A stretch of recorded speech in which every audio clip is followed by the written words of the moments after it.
Okay, welcome to another episode of the Popcast podcast where we discuss pop culture. This is episode 5. I am John CROC and this is my co-host Esteban. How you doing? Trying to survive this storm, trying to survive this nasty Arthur storm. Is that what it's called, Arthur? I think that's the nickname they gave it, I guess. Okay, it's probably the hurricane. Yeah, I know hurricane season just started along the East Coast here, so we're getting hit with all of that, and it's extremely hot right now. Oh my God, it's brutal, man. It's really brutal. Yeah, I can't walk outside during lunch during job time. It's so bad. I know. I was walking around my yard earlier and literally just sweat pouring off my head. It was disgusting. I never did so little and sweated so much in my life. You're lucky. I'm walking down the street in my suit and and tie and stuff. Yeah, that's the worst. Wow, it's the worst. I'm sweating bullets. I went to a pizzeria and I'm I didn't even take my full hour of lunch. It was just too hot for me. You couldn't wait to get back in the office. Yeah, I'm gonna go back to work. Screw this. This is too much for me. All right, so tonight we're going to talk about toys and buying, selling, bad experiences, good experiences, things to look out for, things to know, tips and tricks of the trade, as also call it toy hunting. Yep. So, because I know between the two of us, we've bought quite a few toys in our time. Yes, I know, and I have a lot of cool, interesting stories for myself. I met people on Craigslist, on Google. Yep.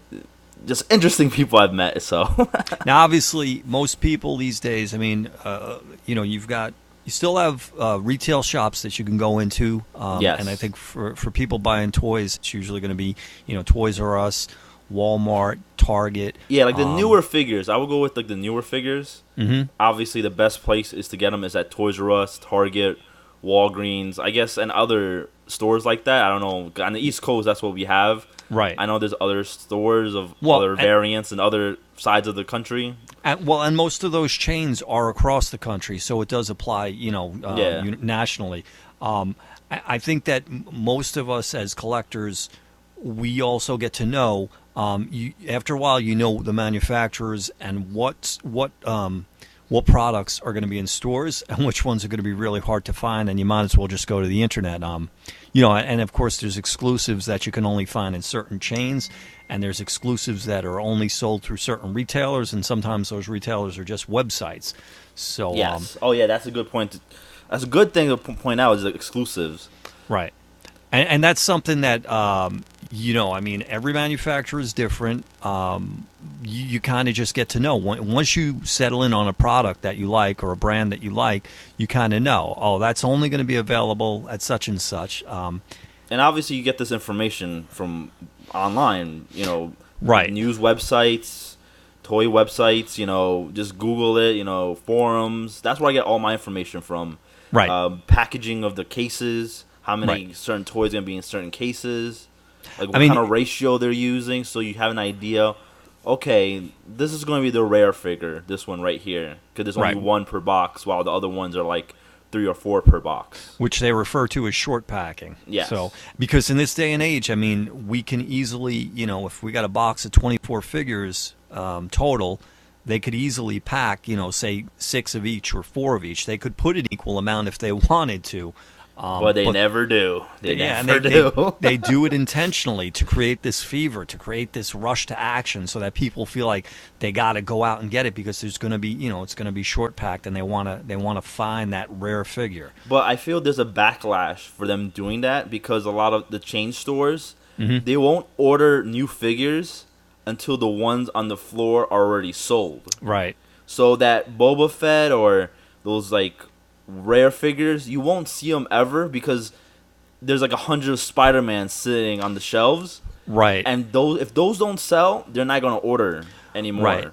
Well, and from the manufacturing standpoint, they do try to do it obviously when you're talking Spider-Man's going to be the figure that everybody wants, right? Because it's the most popular one. So that is why there's always going to be a lot of them.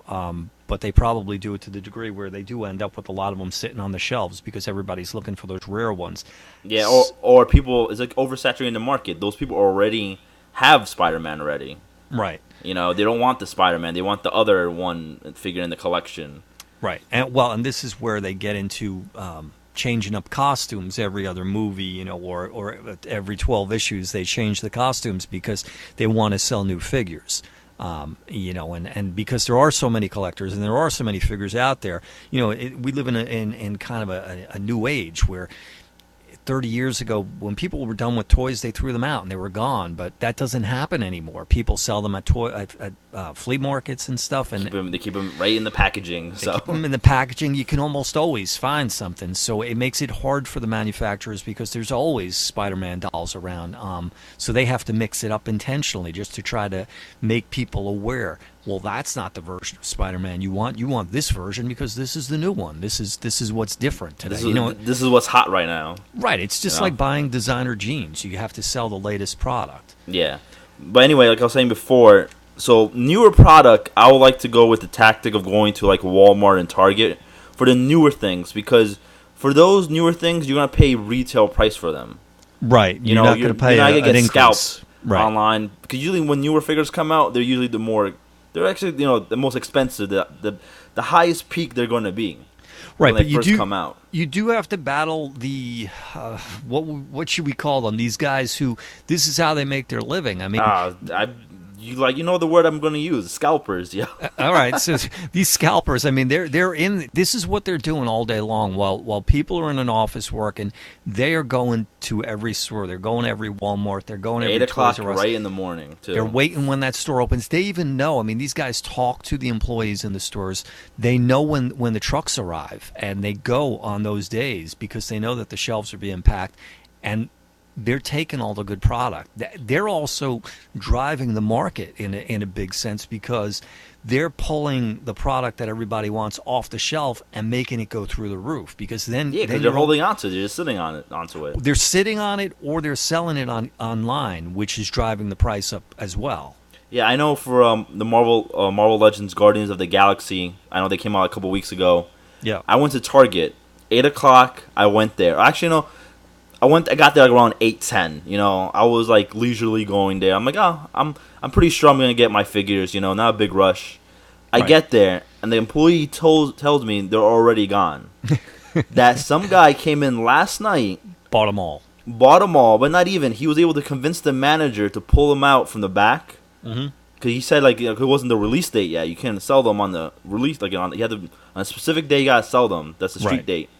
But he was able to convince the manager to pull out both cases of all the Guardians of the Galaxy, and he said he took them all of them. He took them. Money talks, right? Yeah, and he's from New York. The guy told me. He told me, I don't know why he gave me that tad bit of information, but I don't have any proof. I know I've said this to you before. I don't have any proof about this, but I do believe that the manufacturers themselves, they hire some guy who's just selling these things online, whether it's Amazon or eBay, because you know, if you can get $12 to $15 for a figure when you go through a distributor like Toys R Us or Walmart, or you can sell it online directly yourself, and you can get 50 or 75 or more. It's definitely worth it for them to do it that way. You're going to sell in bulk when you go through a distributor, but you're going to get a lot more money when you do it, you know, as kind of like what you're saying, as a scalper when you're selling them. So I do think that the manufacturers participate in that to some degree. I mean, they do because of the case ratios. That does help it. Right. But I mean, like they're starting to now. I think it was Hasbro, but I forget one of the toy companies. But I believe it's Hasbro. They're gonna start a new thing that the stores can order the figures and not the cases anymore. Oh, is that right? Yeah, so if you want to get like 5 million, if the store wants 5 million Stormtroopers in white, they're going to be able to order 5 million Stormtroopers in white. That's interesting. I wonder how that's going to affect like the Legends line, which is popular for the Build-A-Figure. Oh, I'd definitely be really helpful because now the store can just order what they want to order now. Right. And not have 5 million Spider-Mans and Electrodes sitting on the shelves. You know? I mean, it's funny because you've always said that you don't really, you don't care. You just want the figures that you want. But obviously the mentality behind the Build-A-Figure premise is to get people to buy the whole set because... yeah, of course, yeah. And that's only going to work. You have to... The desire has to be in the Build-A-Figure, you know? I mean, you can get some schmo to buy 2 or 3 figures that they don't really want provided that they really want to build a figure. Well, as long as they make really good Build-A-Figures, right? I think that's where they'll make their money. You know, and they've done some good ones and they've done some bad ones. Yeah, so I think they just gotta pick and choose which ones they do. Yeah, like Groot. I think Groot's a really good, perfect example of a really good Build-A-Figure to pick, or Sentinel, or Galactus, or even Green Goblin for the Amazing Spider-Man line was really good pick. But like that, the robot for like Captain America, like really. See, really? It's funny because I guess it's your perspective. I mean, that's definitely a less popular character, but I don't know. My generation, I think that's kind of cool. I think the size of it, I think bigger figures work well. You said the Green Goblin, and to me, the Goblin's just a regular size figure. So I think whenever it's a bigger figure, it works well. And DC obviously tried. I don't know if they're still doing. I know they did it with a few series. I have a Metamorpho that I built. Oh, I didn't know DC actually did build a figure. So they tried. I don't think they kept doing it. But the Metamorpho was really just a regular size figure, so it was kind of a weird one. Oh, it was regular size figure. Okay. Yeah, so it was kind of a weird one to build. But also, I got it sitting on a shelf right here. One of the limbs, I think one of the legs, pops off all the time, and it's like such a disappointment because, you know. Like I said before, DC really makes bad figures. I don't know why. I would really love to start collecting DC, but I've always, for some reason, stayed away from them. Yeah. So as far as buying and selling on the internet, I mean, now this is a different thing. You know, when you buy in a retail chain, you're expecting to get the newer stuff, you know. But also, I mean, I'm not big for corporate America. I do other work with. I try to support the little man and the local businesses and stuff. Oh yeah, that would be my next thing. Like, you know, if you want to find like older figures that are hard to get, obviously those stores are not going to carry them. Right, exactly. I mean, they will maybe, but it's very like in a blue moon. Right. They'll have them like in a clearance aisle or something. Right. You know, I know like Disney stores are starting to sell Marvel Legend figures. You know, Disney bought Marvel. So I've been actually popping into like Disney stores and actually seeing older Marvel Legend figures. Is that right? Yeah, really old ones. And they're like, I'm talking about like the ones that go for like $50-$60. See, and what are they selling them for? Like $5. Well, see, that kind of proves my point. These guys have warehouses filled with this product that they never sold. It's the same with the comic books. I mean, you see this happen with comic books when you go into a store like Five Below, and all of a sudden they have these polybagged, 5 books or so, and they're selling them for $4 or $5, and the books are 25, 30 years old. That's exactly what happens. The manufacturer produces so much product. It's sitting in a warehouse. They don't really lose money on it because the profit that they made on all the product they did sell, that's true, yeah, is tremendous. So I'm not gonna lie, that was one of my first questions. I'm like, how the hell did this Disney store get these Marvel Legend figures? Oh, that's definitely where did they come from? Like, where did they have these? And they're like in perfect condition. Right, because they're not dealing in that level. They're not buying and selling. They're not wheeling and dealing. They manufacture product, they sell it, and they're done with it. They don't want to see it again. But now that they own Marvel probably has, you know, when they were with Toy Biz and now with Hasbro and stuff, there's probably warehouses full of this stuff. And it gets to a point where it does become a loss for them because they have to pay for storage. Yeah, pay for rent, storage, insurance, workers, whatever, security guy, whatever. It's definitely in a climate-controlled environment, so all of that starts to eat into their profit. They'd rather just unload it and be done with it. Yeah, that's true. That is true, because, like, I'm not going to lie, I'm like, where did they get these figures? Yeah. Where did this Disney store just happen to come across these figures? I don't even see them in regular stores anymore. But when you walk into a Disney store and you find something like that, you don't really care where they got it from. You just your eyes light up and you're reaching for your wallet. I'm happy to see the nice clearance red tag on it for $5 or $10. Yep. So. Mm-hmm. So the thing with the corporate places is that you do feel safe because you know that the return policies are pretty good. So, yes. And you know that the product is authentic. I mean, you're not going to find knockoff stuff. The Disney store is not going to be selling knockoff stuff of their own products. Now, when you buy online, it's a little different. Amazon is a big name. eBay is a big name. But you really are dealing with an individual buyer. Yeah, I'm telling you my story right now. Honestly, I've been buying figures on Amazon. Never had a problem. So I really thought I was safe with Amazon. Now, more than eBay. Okay, so when you buy, do you look at a buyer's rating? Yes, that's the first thing I do. I do look at the buyer's rating. Right. But then again, that could be also manipulated by the buyer themselves, Absolutely. And again, going back to what I was saying about manufacturers selling, I do believe that some buyers on eBay buy and sell from themselves, and maybe the manufacturers do that too. But you can drive the market, right? Because if somebody sells a $20 figure for $800, all of a sudden everybody's talking because there's officially a sale on eBay. And all it costs was the cost of the transaction through eBay to inflate, artificially inflate the market. And basically setting the standard, the high price of this is how much this figure costs. Right. This is how much it's going for. Well, you can't always rush into that and say, well, somebody paid that much for it. Yeah, there's always, even if it's a legitimate sale, there's always a sucker out there. And you have to remember at the end of the day, and I know I can get crucified for saying this type of stuff, but it is just plastic. It is molded plastic that is assembled. No, it's painted. More than that, John. It's more than that. It's the way of life, okay? Well, but you understand what I'm saying. Gold and silver and metals have a value based on a system, and I always had trouble swallowing that pill. So when you're talking about plastic, it has the value to you. So it really is. It comes down to what you're willing to pay for it. Yeah, for example, it's basically your value. How much do you value it? How much do you want it? How much are you willing to spend on it?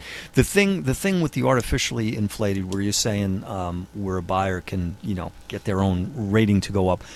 One way to assure yourself is the more transactions. Obviously, if somebody has 20 transactions and they have a rating of 10 or 9, it could be artificially inflated versus somebody who's done 1,000 transactions. It gets to a point where somebody's they're not going to do that many because it's going to cost them too much money to do it. Yeah. Well, actually, I want one quick story before we head on.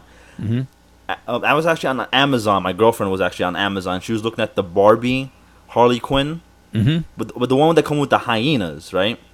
And I didn't even know there was one that came with the hyenas. Yeah. Is this from the set that came out about 6-7 years ago? Honestly, I really don't know much about it. Mm-hmm. She bought it, but she bought it at the local comic book shop. But she was eyeing it for a while.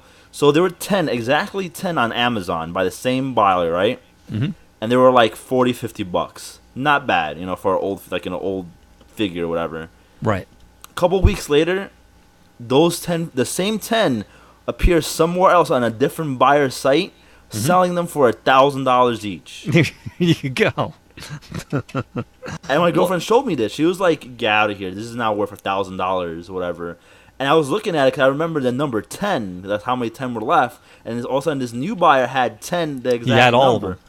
So I think he bought all 10 from that seller, and then he tried to inflate the price himself. Yeah, I mean, that's supply and demand, right? If you have all of the supply, then you can control the cost because... hopefully no one bought it for $1,000, Well, I'm looking around as we're talking. I've never seen it. When I did a quick search, I saw the Harley Quinn Barbie that I'm familiar with, which is, it's about 7 years old. Yeah. I'm not seeing this one with the hyenas. It's probably hopefully the guy probably got smart and unposted or whatever, right? But my girlfriend ended up buying at the local comic book shop for like $40. Yeah, but still, it's just like you were saying before. People can just control the market if they have the whole entire supply. Right. I mean, I've got figures that I thought I had never seen before, and I had an opportunity to buy a lot of them at a low price, and I just grabbed them all. Mr. Fantastic from the Hasbro series. When they did the 9-inch line, and it was when, first of all, KB was going out of business, and that line was done. Oh, KB. Totally forgot about KB. Yeah, and suddenly these Mr. Fantastic figures were just in every KB who was going out of business, and they were there for like $2, $3 a piece. And I started going to every KB, and I probably have 50 or 75 of these things. Oh, wow.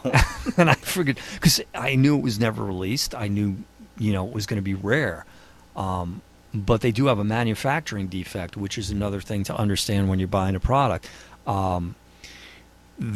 Whether this is the reason the line got canceled or it just was coincidental, they made him with stretchy arms, which I thought was really stupid because I grew up with Migos, and with Migos the whole thing, it was the powers were in your imagination. So, Mr. Fantastic didn't really stretch. The Human Torch didn't really go on fire. The powers were just how you made it up.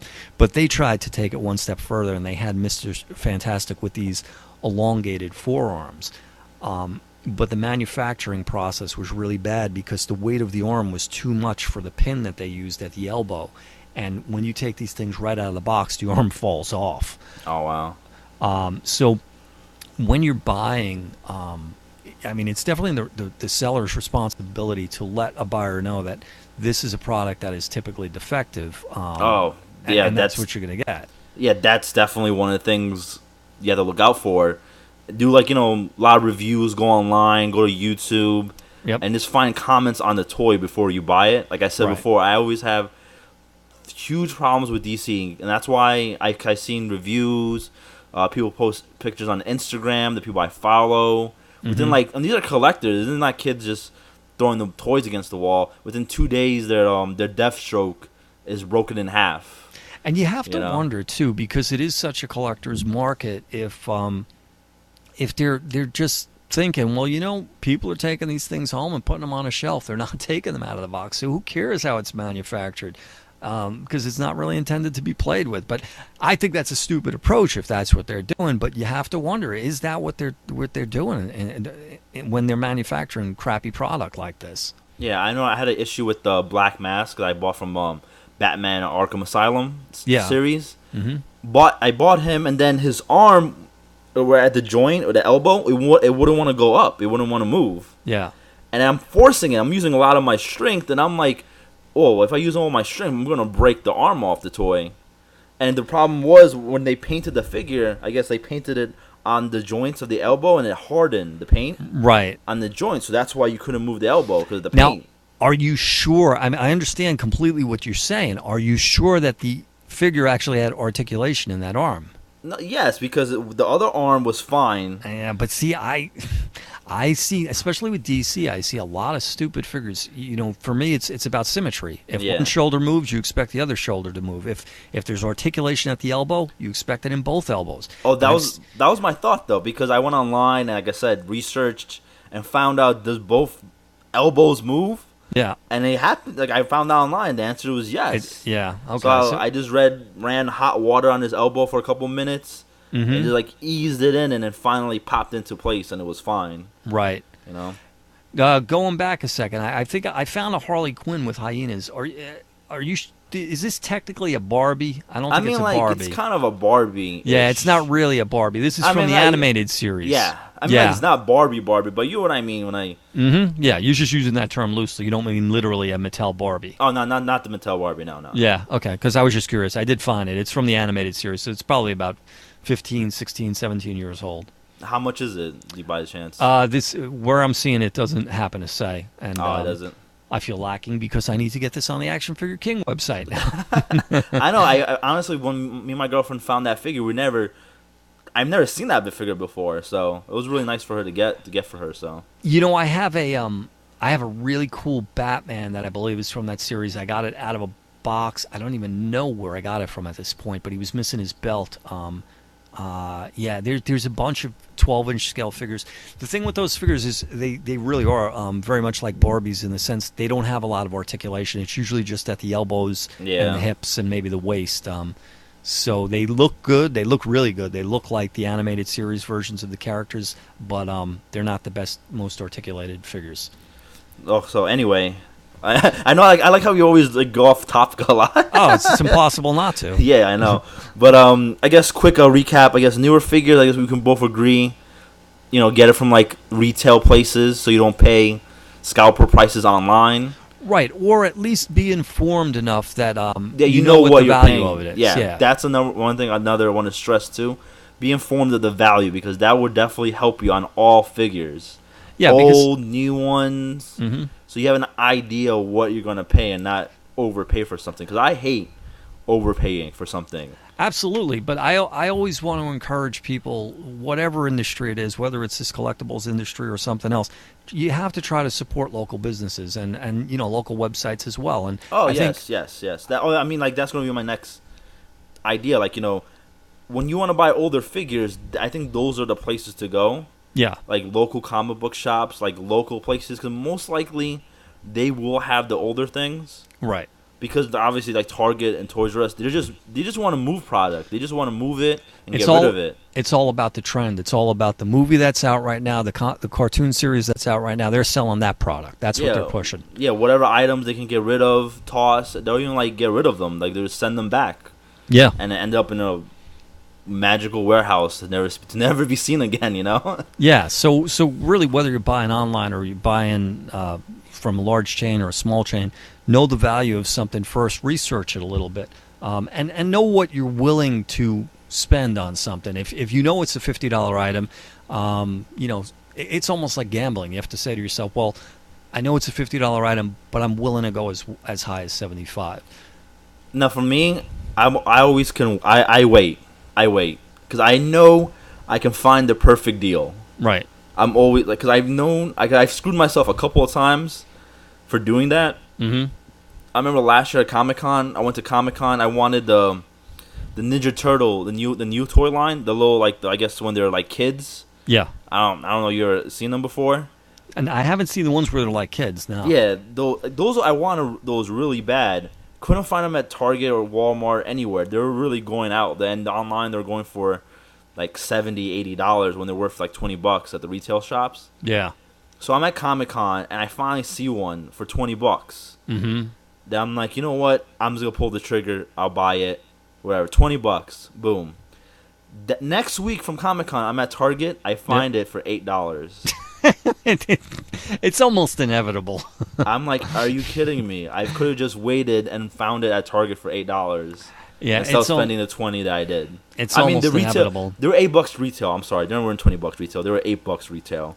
Well, so, my experience has been this. There were two figures I think that I didn't buy back in the day, and I did manage to eventually find them on eBay, and you pay more.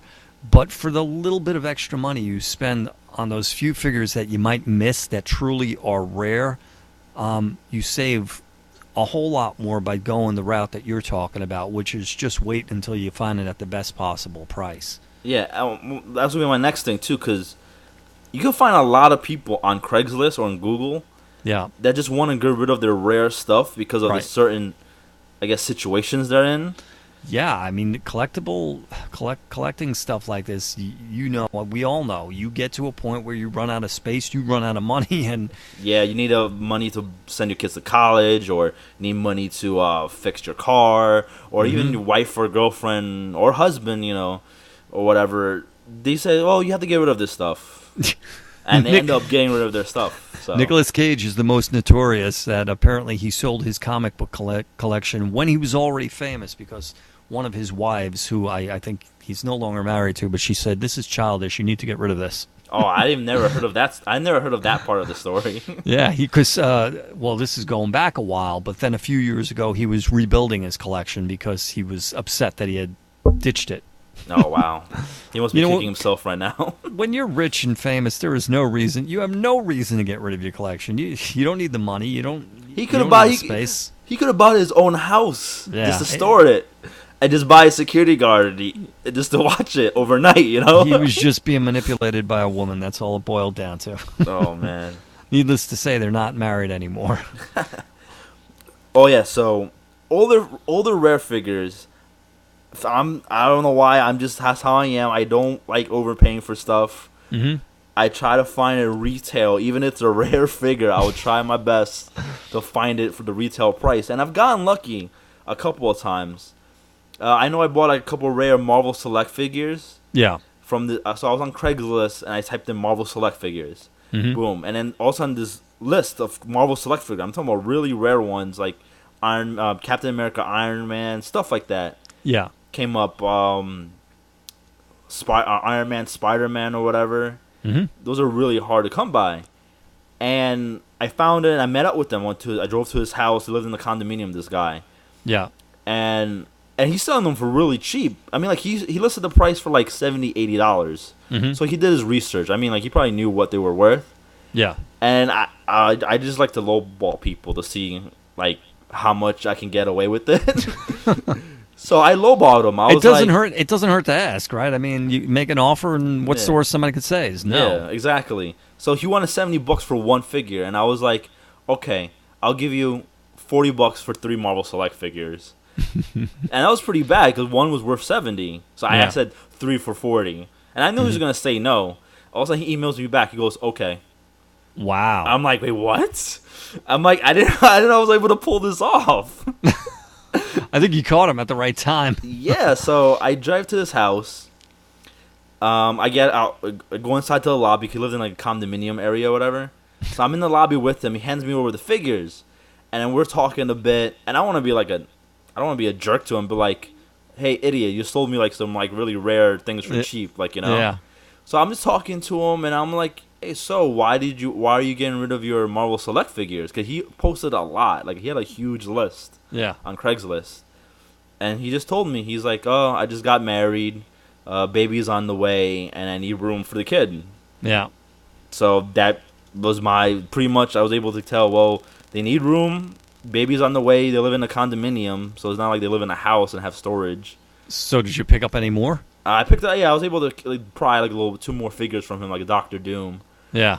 But yeah, so I guess out of need, people just want to get rid of the stuff. So yeah, so I mean, if you shop around, if you look around, you have to know the value first of all. But if you're willing to say, I'm not going to buy it right away, I'm gonna watch and I'm gonna find it for a good price, you can do that. I mean, you just have to also be willing to say that it may take a while or I may not find it. Patience. Patience is tough. Yeah, and patience is tough. But like I said, more times than not, you're going to find it. So for the 1 or 2 figures that you don't find, you'll probably spend a little bit more. But it's more than going to be offset by the money you're going to save by taking your approach. The other thing too is a lot of times, depending on what you're going to do with the figure, some of us like to display it in the box. Some of us like to take it out and display it. Some of us like to take it out and play with it. So if your plan is to take it out and you don't really care about the packaging, you can usually find stuff discounted just because the packaging has either anything from shelfware to being completely beat up. Or even loose figures. Yeah, you can find loose figures as well, which are always, I mean, a loose figure should always be significantly less than a mint in box figure. Yeah, so if you're planning to you're planning to get the figure out the box anyway, I will also go that route of just buying it loose. Right. And I find that a lot of your local comic book shops, a lot of small businesses, because Toys R Us, like I said, Toys R Us and Target are not going to sell loose figures, No. So I remember one time I was in a Toys R Us that was being redone, and they were clearing everything out, and I was walking around just scouring the store thinking, I'm going to find gold in here. I'm going to find gold somewhere. And I found a really rare, I can't remember what character it was, but it was like some Marvel Legends figure. It was like a 2-pack or something. The box is sitting there under all this garbage, and I bend over and I pick it up, and the figures, of course, are missing. Oh. And the box is just sitting there. And it's like, I'm thinking, can I take the box? I mean, the box itself is something. It's cool. That's the funny part. I've seen listings on eBay and Craigslist where people sell the box of really old toys and they're actually worth money. Well, it is, because isn't that crazy? Yeah, if you can marry that box with the toy, now you've got the full product. It increases the value. I've seen like the place cards of like old vintage Star Wars toys. Yep. Just the even Ninja Turtles. Just the place card. I mean, like the toy and the actual little bubble plastic part. Just the place card, the cardboard in the back, sell for like $30-$35. Yeah, I'll tell you. The only time I've ever, I don't remember exactly how much I paid for it, but I always come back to Migos. The most valuable Migos are the Teen Titans, because they were the last ones produced by Mego, and they were also a little bit smaller than the original ones, which was great because they were trying to keep them in proportion. These were the kids, the other ones were the adults, and those Teen Titans mint package for the 4 of them. It's Speedy, Aqualad, Kid Flash, and Wonder Girl. easily you could drop over $1,000 on the 4 of them. Whew. Yeah. So to find them in the package is very rare. I bought, like you're saying, the backing card from somebody, and it wasn't even in mint condition. It had been kind of hand touched up and stuff. I don't remember what I paid, maybe $25 or $30 for it. It's the only time I've ever bought anything like that. And now, of course, Figures Toys Company is coming out with reissues of those same figures, and you can pick them up brand new for $25. Yeah, I know, right? Well, at least you have the vintage cardboard. Yeah, that's the thing. It's the original one. So it's the original. It's not bad. Yeah. But oh my god. So I keep forgetting where we keep getting off track so much. So. Oh, yeah, so Craigslist, yeah. So I was able to get the figures for him really cheap for Craigslist. Yeah. And then I was really on the hunt for the Marvel Select Deadpool figures, the unmasked versions. Right. Mind you, these goes for at least like $120-$100 online. Right. And of course, my stubborn self, no, I'm paying $20 for these bad boys, even though they're impossible to find. Because I really wanted it, but I didn't want to drop the $100. Yeah. So I'm on Google like relentlessly I'm searching. I'm on like the 20th page of Google. This is how bad I get. I'm on the 20th page of Google. You are the first man in history to make it to the 20th page. Yes, that's how hard I find to try to find a bargain. I'm willing to go to the depths of Google to find it. So, and then I found this website that sells toys. And I'm like, oh, this is really like, and he had it. Yeah. And at first I was like, no way, for $25. Yeah. I'm like, this has to be like a ripoff or like a scam. Because it's a website, an actual store. So I go to the website. The truth of the matter was he just didn't have any very good SEO. His site wasn't ranking. Yeah, I guess, or something. I don't know. But so I'm on the site, and I find out like where's the actual physical location of it. Yeah. And I find out it's only maybe like a 40-minute drive from where I live. Ah, that's freaky. Yeah, so I'm like, okay, it's not bad because I'm not for $20 and it's a skimpy website. I'm like, I'm not comfortable giving him my information, and he doesn't accept credit cards or debit cards anyway. Right. So I was like kind of weird at first. I'm like, okay, this is kind of weird because it's really cheap.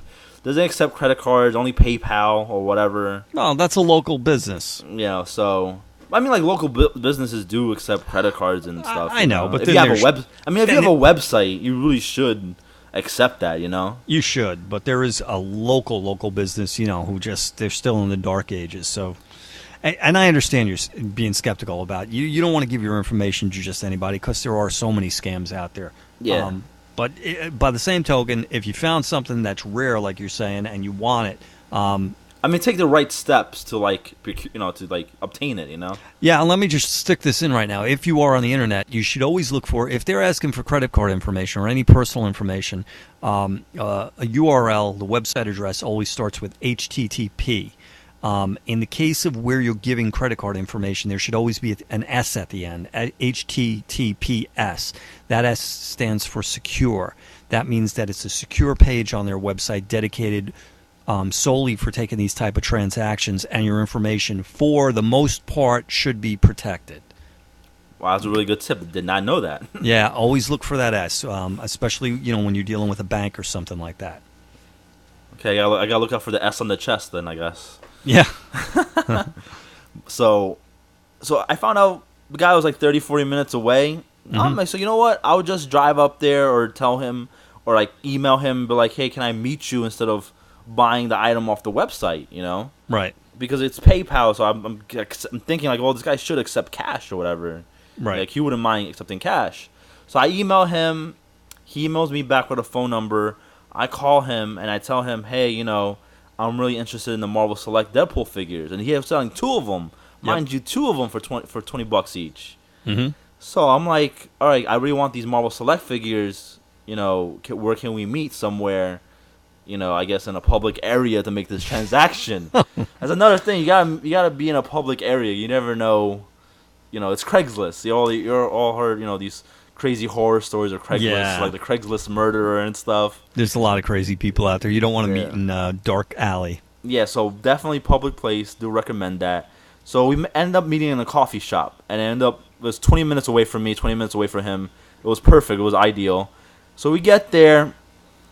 He has the both figures, but one was water damage. Like he told me the warehouse, the water leaked. Mm-hmm. So he sold me the damaged one for $10. Mm-hmm. And then the other one in perfect mint condition box for $20. So I ended up with $30 on like items that were costing me $200. Really. Yeah, can't beat that. You can't beat that. Yeah. Now, were you taking either of them out of the package? Well, I was gonna end up taking out one, but since the damaged one is already damaged, right, might as well open it because it was really like it was open already when he gave it to me. Right, it didn't make sense to keep it in the package anyway. Yeah, so I ended up open up one in the package anyway. But this is the moral of the story. So I ended up staying with them, talking with him. He's a really cool guy. Mm-hmm. He used to own a comic book store like years ago. So and then obviously, like he said, it, went out of business. So a lot of his merchandise just sit in a warehouse. Right. And like you were saying before, it just obviously he has like hundreds of products.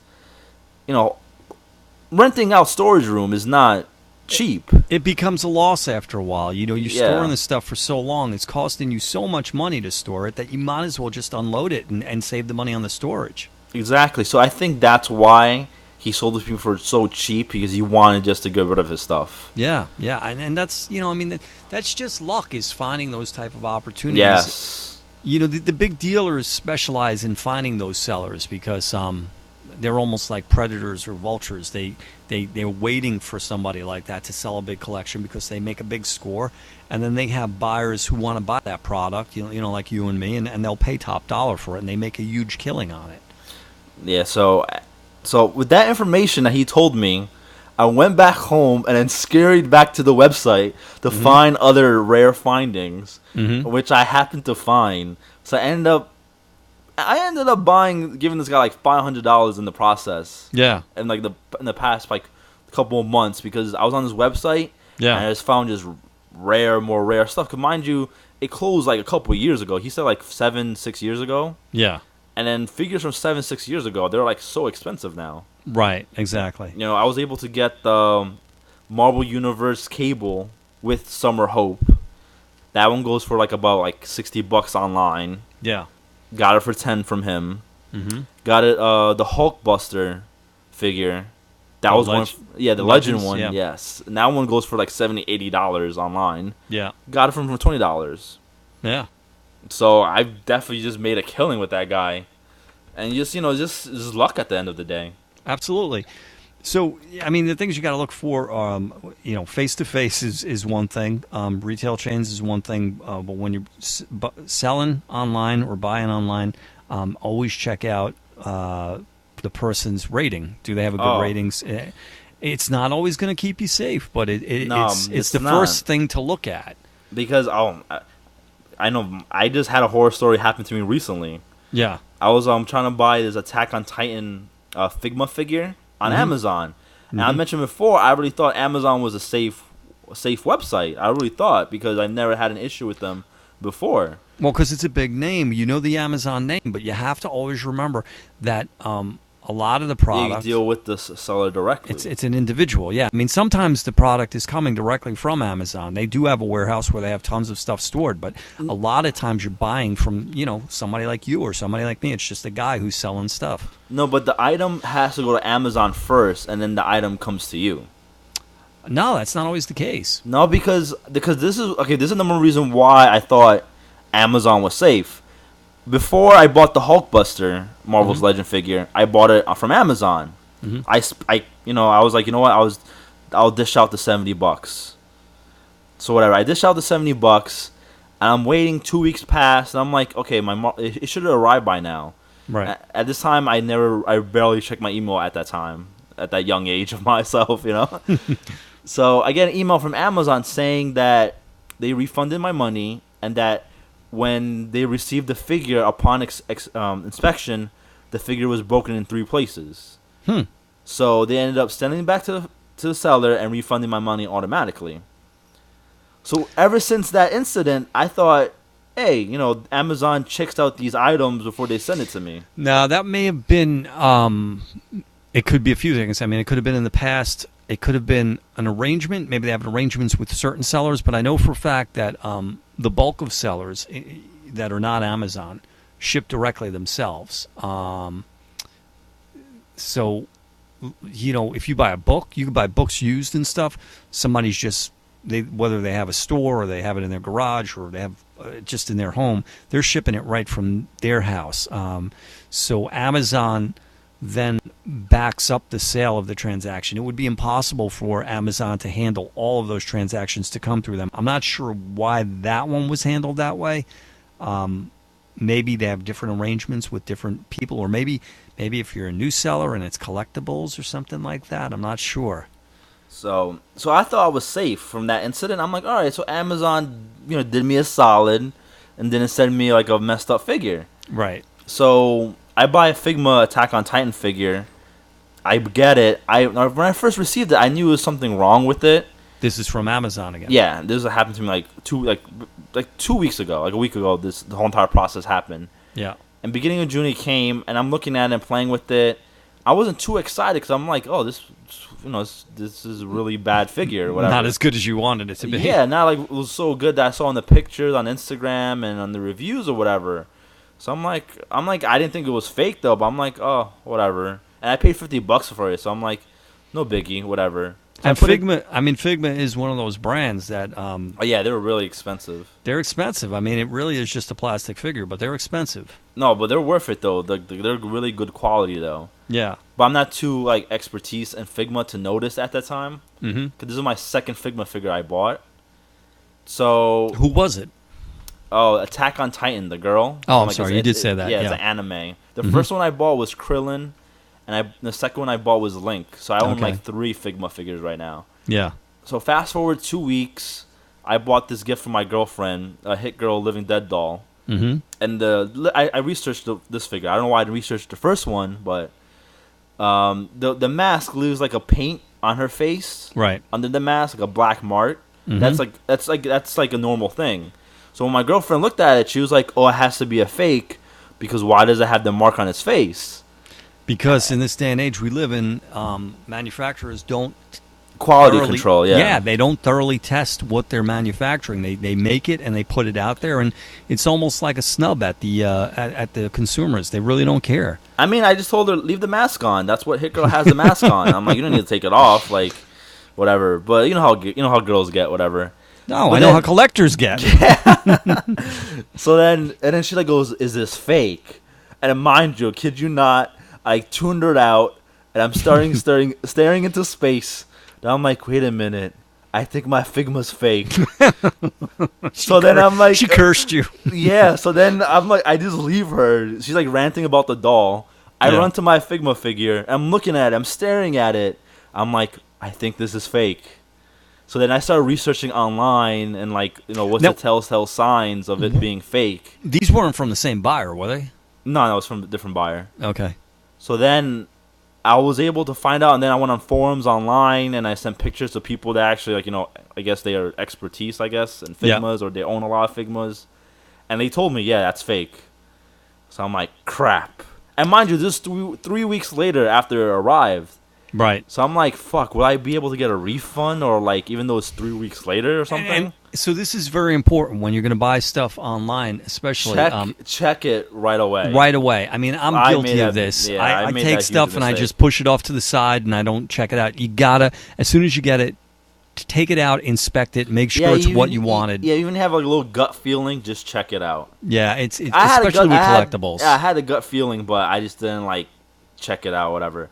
So then that same day I call Amazon to see if they can do something for me or whatever. Yeah. Well, first I emailed the seller saying, "Hey, I think you sold me a fake." Mm-hmm. Of course, the seller did not respond to me. And which is a bad sign. Yeah. So then the next day I just called Amazon and be like, "Hey, I bought a fake figure, whatever," and I was like, and it took me 3 weeks to figure it out that it was a bootleg or whatever. Right. I basically went with that line or whatever. So then they ended up emailing the seller, and then of course that's when the the seller emails me back right away after that, and he tells me, okay, right away he goes, "I'll refund you half the money back."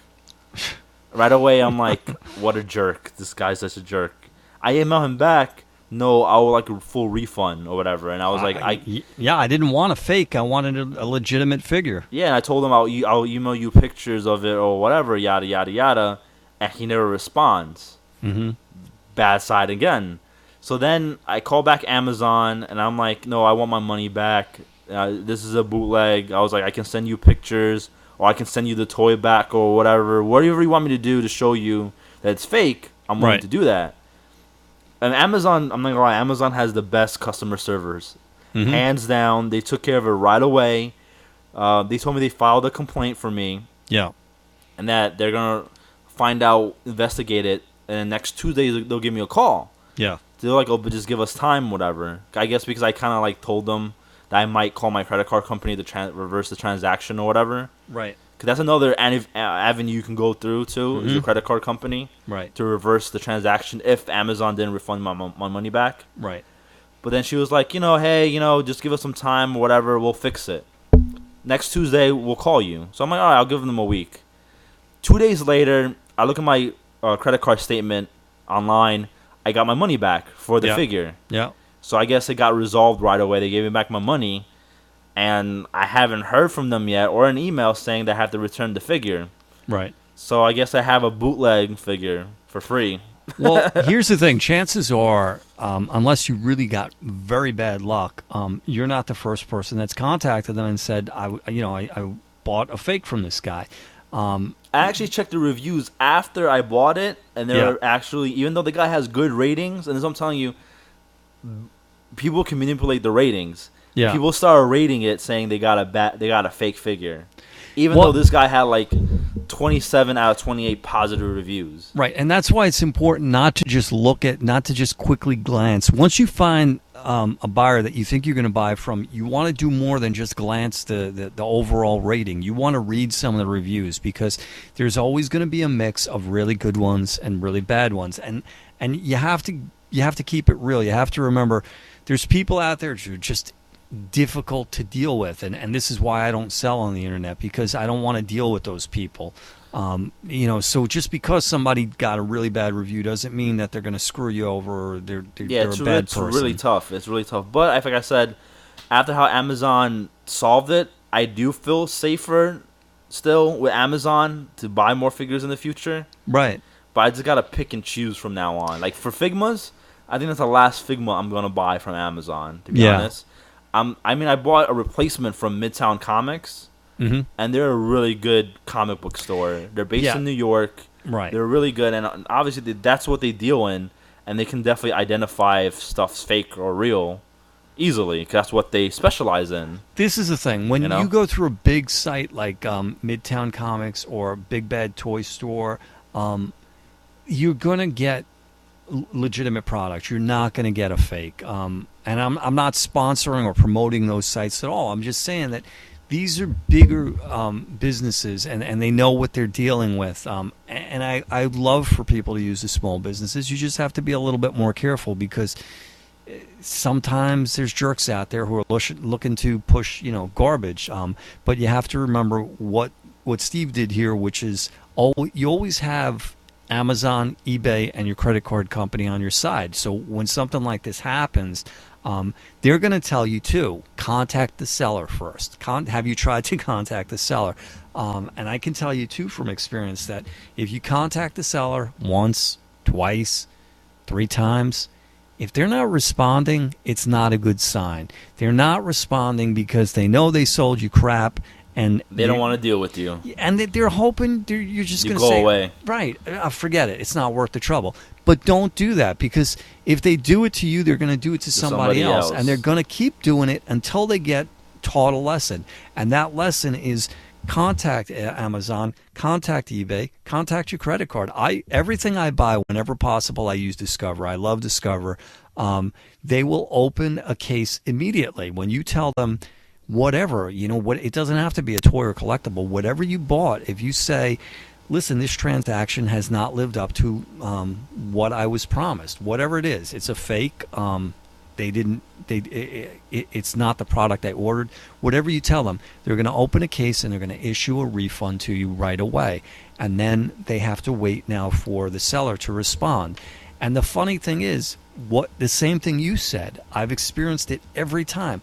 When these jerks aren't calling you back, as soon as you go to the man, as soon as you go to Amazon, eBay, or your credit card, they want to cry. They want to cry and give you like a cry story. Instantly they respond back, because now they see that the transaction has been reversed and they lost the money. And not only did they lose the money, but now there's been a complete reversal of fortune. You now have the product and your money back. So now it's kind of like it's a complete reversal, because they're getting screwed here, because they know that they've pissed you off. And rightfully so. I think now that the buyer has almost the right to say, screw you now. Now I got my money back and I'm keeping the product. I'm not saying you should do that, but unfortunately that's what draws these guys out. And then you have to figure out what you want to do from there. You can either just send the product back to them. Of course, you want them to pay for it. You shouldn't have to pay for shipping. Yeah, of course. That's one thing, though, I was kind of like mad at about Amazon. When I got the email back saying they reversed my money or whatever. Yeah. And then the reason why, in the item description, why, it said wrong item. Yeah. And I was kind of upset. I'm like, it wasn't the wrong item. They were trying to trick me. No, you know what that is? Because I've had exactly that happen with mine too. They only have like whatever it is, 5 or 6 or 7 options that they can pick from their drop-down menu. And it can't cover every scenario. They don't have an option in there for knockoff figure. They should. It's the internet, of course. The internet is made for knockoff figures and bags and sneakers. They should expand on it, because I've had arguments with the people who tried to screw me in my transactions, where they say, well, that's not what happened. I'm like, well, listen, the only reason it got put down that way is because Discover or whoever said that's how they're putting it in. Yeah. It's not your problem. The bottom line is they put in the transaction, they open the case, and you're taken care of. It gets the seller's attention. It gets them to start talking to you, and now you have communications going, so you can either get the real product or you can get your money back. Don't get too nitpicky with them. Just be glad that they're on I your know. side. I wasn't gonna call and like argue with them. Like, whatever. I'll just take my victory, take my bootleg figure, my $50, and just walk away. And then remember, always remember, if you have the option, whether you got your money back or not, if you still have the option to leave feedback. That's to really let other people know. Yeah. Yeah, I definitely left feedback on the guy. I know at least one of the buyers who I had problems with. I've gone back from time to time because he got tired of me responding. Like, I would leave bad feedback, and then he would put some bogus defense, and then I would go back and respond. So he would wind up leaving more and more time. He figured, all right, well, if he's going to respond, I'll wait a few months. And then a few months later, he would put a response again. And then I would just randomly check the account, and I would see his response, and I would put a response again. Oh, my God. And, this is literally like 10 years ago. And I went in there recently, and his account is gone. He shut it down. He probably just got too much bad reviews and stuff, and he had no choice but to... He's probably got an account under another name now, but hopefully he learned his lesson, and he's trying to be more legitimate about it. Nah, I don't think they ever learn the lessons, those people, to be honest. Yeah, scammers will be scammers, right? Yeah. You could just open up a new account and just like, oh, whatever, they can't find me. Yeah, a new name and stuff. So, as a collector, as a buyer, you have to be aware of a few things, and that's, number one, know the value of something before you're going to buy it. Yeah, be smart about it before you purchase it. Yeah, and try to understand what it is you're buying. Once you understand a line or a character that you're interested in, you'll kind of get a feel for what's going to be an exclusive or what's going to be just common, and you can walk into any store and buy. Yeah, case ratio should be able to tell you what are the chase figures, what are the rare figures. Yeah, because you can literally waste a lot of time chasing these things around if you don't know where you should be shopping. Yeah, and another important point, be friendly with the employees. Mm-hmm. They'll be able to tell you when the new truck's coming, or even like, inside tips. Yeah, inside tips. Or even like if you become so friendly with them, they're like, you know what, I'll hold it for you in the back. Just look for me on Monday and I'll give it to you. Yep. Like, a lot of them are really cool, really nice people like that. And that happened to me a couple of times. Obviously, that's something you can do when you're dealing with a retail chain, but it's not going to work as well, buying something online. Yeah. And when you're buying online, you got to look for good reviews. And don't Amazon, just eBay. Yeah, whether it's Amazon, eBay, whatever, if it's a local store, try to see if there's reviews or information about the seller. Yes. And don't just glance the overall rating. Look at a few of the reviews once you've settled go on back a a couple seller. pages and just do your research. And if you're gonna meet somebody from Craigslist, of course, meet in a public place. Yeah, be smart about it. You can get in a lot of trouble with that. Yeah, because you never know. You don't want to get robbed or whatever. Really shady people out there. And if all else fails, remember, you've always got these companies on your side. So if you got a bad product, or maybe you didn't get a product at all, but you got billed, contact your credit card company, contact Amazon, contact eBay. After you've at least one time tried to contact the seller, and honestly, from my experience, I would contact them once. If they don't respond, they had their chance. Now go to Amazon, go to eBay, go to your credit card company and say, yeah, I contacted the seller. They haven't responded, so I want you guys to do something about it. And they will open a case, and they'll issue a refund to you. And at that point, you're sure to hear from the seller. Yeah, I usually wait a day, and then I'll file a complaint or something. Because I feel if you're a business, you should be checking your emails every day. Absolutely, because there is a strategy, and I can tell you unfortunately from experience that whenever it comes to legal issues like this, people who scam and people who play these games are going to stall. They're going to stall, and they're going to hold out as long as possible. They're always going to have a sob story, and they're always going to try to make you go wait as long as yeah. And don't give it to them. Do your due diligence. So don't wait. Send that first email. Give them a day or two to respond. They don't respond, contact your credit card company. And every time they delay, you just know that they're scamming you, and don't let the process sit for too long. Always push it so that it gets resolved as quickly as possible. Once your money's back in your pocket, then then you can negotiate with them again. Then you can stall a little bit, and you can let them see what it feels like. Yeah. I've dealt with some pretty popular sellers on the internet. They're big in the collectible industry, and they did it to me. And the process that we're talking about is exactly what I did. I contacted the credit card company, and then all of a sudden they were crying the blues that, oh, how could I do this? Well, how could I do this? How'd you do it to me? I gave you my money in good faith that you were going to send me a product, and you didn't. So this is, you don't ever want your transaction to come down to this. You want to have good relationships, because someday that seller may have something else that you want to buy. He may have that rare product that you can't find anywhere else, and you don't want to lose them as an option for buying something. Yeah, so those are our tips for buying and buying, selling. Yep. Yeah. Protect yourself.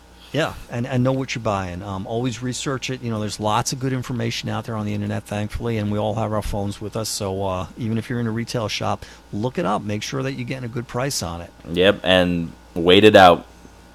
And be ready to take a loss too. Like you said, you got that figure for $20, and then you saw it for $8 the next week. Sometimes that's what it comes down to, and you just got to eat it and accept that you lost your $12. Yeah. But be happy that you got your figure. Yeah. So, all right. I'm not sure what we're doing yet for the next podcast, but we will be back in a week or so, and we'll have something interesting. It's heating up now. We're in the middle of summer, and Guardians of the Galaxy is coming out soon. Planet of the Apes is coming out soon. Can't wait. Lots of stuff going on. It's a year-round event now. I mean, it never lets up. Comic books every month, man. Every month. All right, so for the Popcast, I'm John Croce. Be sure to check out ActionFigureKing.com, and this is my co-host. That's Esteban. I am Esteban TV on YouTube, Facebook, and Instagram and Twitter. You could always hit me up with questions or anything. So we'll be back real soon. Take care. All right, later.